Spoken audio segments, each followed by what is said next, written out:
Nevada County Arts Council acknowledges that the lands now called Nevada City are on the unceded territory of the Nisinan peoples and the Nevada City Rancheria tribe. We also have with us this morning a member of the Washoe tribe of Nevada and California. Benny Fillmore, Digumdia Lei, Pawalu Lei. My name is Benny Fillmore. I'm from Gardnerville area in Nevada.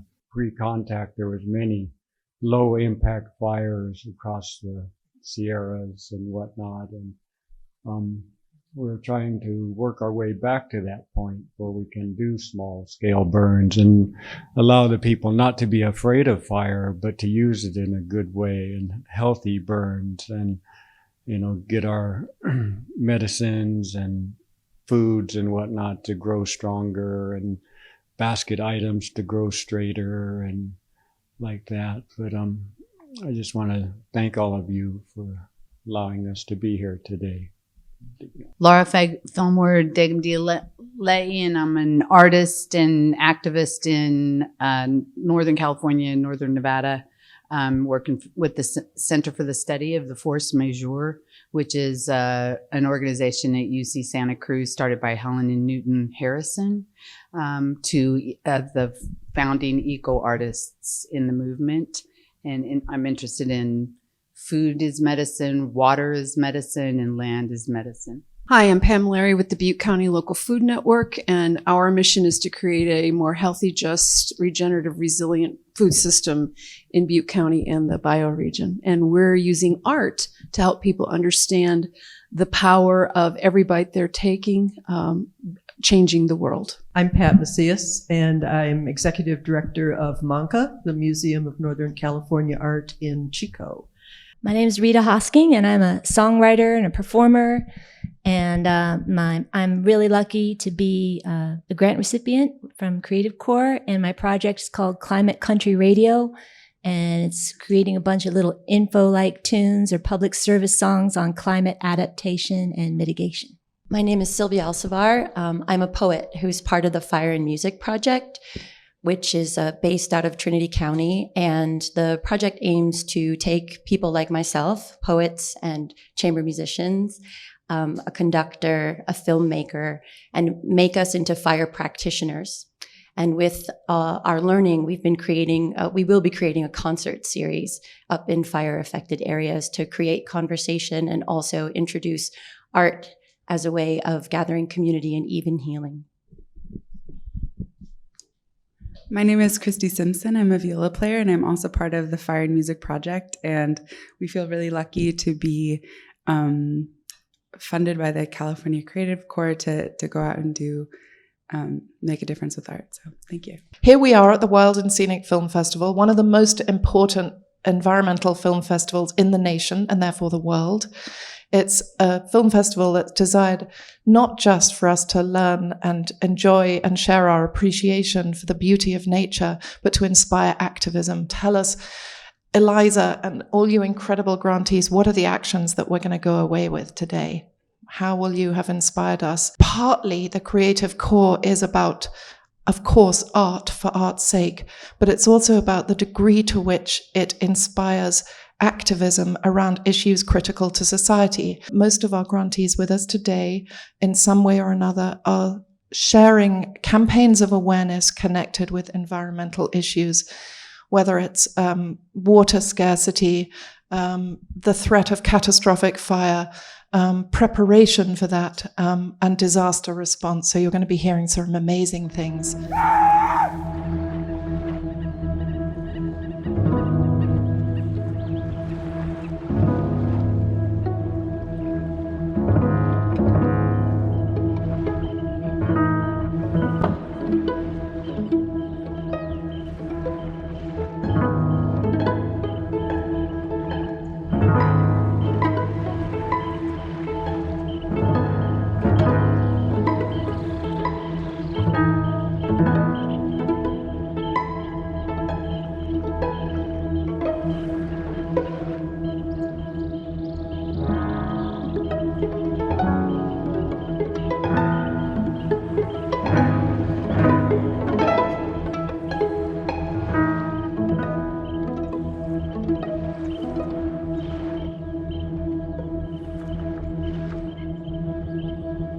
absolutely beautiful. Do you want to talk to us a little bit about this project? Absolutely. And I will also be passing the mic off to Sylvie. We working on it together. So we are both called by our friend who has a music festival in Trinity County. Project is really taking a cohort of artists, putting us through 9 months of training. We're both FFT2 certified firefighters now, and have been going on burns. And have found so much joy working on the land, getting to understand that language, learn that language. And then what we've done is on these burns I have my viola, but I would bring my instrument to a burn. Sylvia's written poems on a burn, and really it's been a beautiful kind of cross, I don't know, just a mixture of a lot of different forms of healing and community. I'll say a little bit more about the video too. That whoop that you heard in the beginning is Stony Timmons, who is a member of the Robinson Rancheria Pomo tribe of California, and he works with an organization called Tribal Eco Restoration Alliance, which we've been really fortunate to work with on every burn, actually, that I've been part of. If you've not ever held a drip torch, it's a really incredible thing to use fire as a tool. And what we were watching in that video is Stony using a pine pitch torch, which is a very traditional means of putting fire on the ground. Our family has been into firefighting, wildland firefighting for years. And then recent times, they're throwing more things at our tribe to do traditional burns. And the only thing is to do traditional burns where we've been taking out of the woods for years and fire suppression was installed, that we have to relearn ourselves. Washoe tribe is getting burn crews together to where we can maybe burn safely in our own Pine Nut Hills and also maybe the Tahoe Basin and other places in the Sierra Nevadas. And to try to get people to not be afraid of fire so much, but to use it as a tool to regenerate. You know, they say water or fire brings water. And, you know, the use of these low impact fires, once we do clean it up a little bit better, will be a way to maintain our lush lands for the future generations. When we hear Benny speak about the critical nature of the way we do things, the way we return and relearn, you know, I keep thinking I'm so grateful and honored to have this opportunity to work with incredible artists that are raising awareness for that need. I said this earlier, and it's so true for me. I've never felt more like an artist than doing this work, than becoming a fire practitioner, putting fire on the ground, playing music for other people doing this work. I think what Benny said about doing good work, bringing art into those spaces, I've never felt more like this is what, as an artist, I'm supposed to be doing. Traditionally, artists have been given a little bit of freedom to exist within a world of art for art's sake. No such thing with the Creative Corps. As you know, this project came, as you may not know, it came down through the governor's workforce jobs recovery program on the heels of the pandemic. This is very serious stuff. There were messages that simply weren't being communicated, and there was recognition that artists could communicate these issues in a way that we haven't been able to have them received. I have been a food advocate for quite a while and found that local food was the area that I wanted to work on for the rest of my life. And so I came back to my town after we had a big fire. I'm from Butte County in Paradise, and about half the county burned up. I believe that we can come together through food. I also believe that we are only truly resilient and truly sovereign when we are in control of our food system. The back there, growing food is Homeland Security. That is the back of what we call a Free the Food stand. The Free the Food stand are these little like mini food pantries, kind of like tiny libraries around the county. They're about 6 feet tall, and then we have the sayings they now have on the front that says free produce, and it's a grassroots guerrilla way for us to share the bounty of our gardens. We've had two artists. We've been able to have two artists. The first one was Asha, and she created that gorgeous, stunning, I just love that poster. It takes my breath away every time. And then now we have one that's a little more whimsical and fun and is evoking the Victory Garden posters of old, where we grew 42% of our food in our, by ourselves. It's also a job creative thing. I believe that it's really important for young people, our school gardens, we really focus on those to inspire the next generation of farmers. So Stewarding Knowledges is designed to have 6 Washoe tribal members on one part of the team, and then 5 public artists on the other side of the team. And we're operating in Nevada and Placer counties right now. The 6 Washoe artists are elder artists and younger apprentices, so that the arts can be passed on internally within the tribe. For basket makers. On the public side of it, we're working on something called Future Gardens. And I'm deeply interested in ideas around Indigenous futurism, Indigenous leadership, the kinship to the natural world. Benny and I were talking on the way up. That was kind of something that we wanted to highlight today, is how we are all interrelated. So as she talks about every bite of food, so is every drink of water, so is every foray into the wildlands in the Intermountain West. Listening has been incredibly important. It's a fundamental part of California Creative Corps across the entire state. The state, through California Arts Council, asked us, don't just make this up.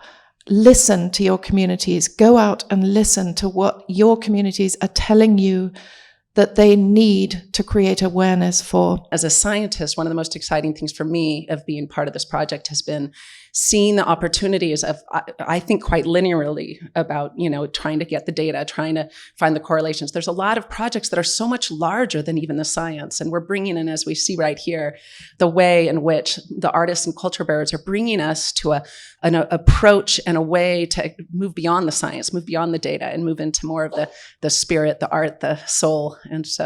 And that's what most of all really emerged coming to each of the counties and listening to folks, that huge array of things that really, really matter to the people in the communities and what really matters. I'm a folk singer.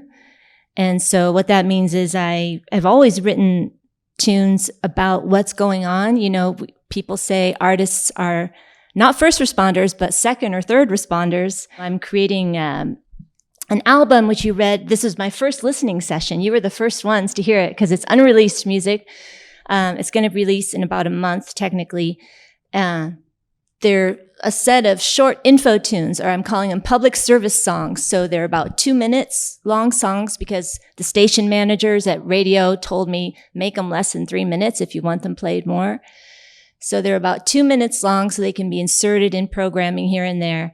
And I'm going to just hammer all the radio stations I can in order to reach all the counties in the Creative Corps program. This project I'm hoping to help educate people on how to prepare for emergencies, how to deal with emergencies, and how to hopefully slow down climate change, because that's a lot of what's happening. I remember Sierra County, which is essentially sort of like 99% forested, was so excited because they knew that they would have access to that radio that they don't.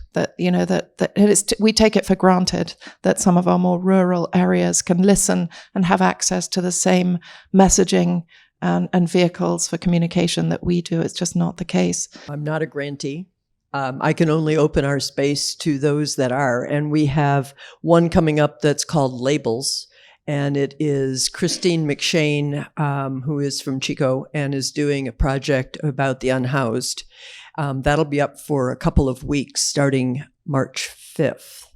I just got a call yesterday from Trinity Alps about the fire and music, which could be a possibility of us hosting that at the museum also in April, I believe is what he was talking about. So we are open to always bringing in community, always posing questions, always going after things that we know people love and are concerned about and can give us feedback on also. It's a way to stir conversation, a way for you to listen, and a way to sort of spur activism. When you're talking about the magic of music, it made me think about the magic of funding for the arts. Especially, I'm a poet. Like, I'm a poet full time. My currency is really trust. And this grant is such an exercise in trusting artists to have voice. And what it's doing is pulling arts out of entertainment, right? Where people come and they consume, and it's 45 minutes to an hour, or however it might be. And nobody's even really thinking about, are artists being honored financially for what's happening here? And I will tell you, most of the time, as you might know, they're not, right? It's like, how do we shoestring things together? And so to have a program that is championing, let's make sure that your livelihood is sustained here. And not only that, but pulling arts out of the realm of entertainment and putting it into the realm of community creates all of these other currencies and all of this other capital. And it feels to me like a bit revolutionary and really powerful. And I'm so honored to be part of it. We all feel strongly, just as Sylvie has made it clear, that there are some messages to take away from this. Recognize artists as second responders who help put people's lives back together, are essential workers in our society and our economy, helping us recover, reflect, and rebuild. Speak up for the role of artists in creating awareness for society's most critical issues and solutions. I want to introduce Julie Baker, who's Executive Director for California for the Arts and California Arts Advocates. Julie happens to live here, which is very convenient. Julie. First of all, it's so exciting to hear about this because our organization is a C4 lobbying organization, California Arts Advocates, and we lobbied for the Creative Corps. Single largest appropriation to the California Arts Council, state arts agency of $60 million that went all around California to employ and deploy artists and cultural bearers in service-specific issues for public good. And it is so thrilling to hear it. And that makes me like emotional because when you actually see the work, it's so different than when you're just in a room trying to convince lawmakers how important this is. Our organization also is a C3, and Eliza's on the board, and I just want to also point out Nevada County Arts Council, the incredible work that they're doing here in Nevada County, and all now 19 counties in what the work you're doing here.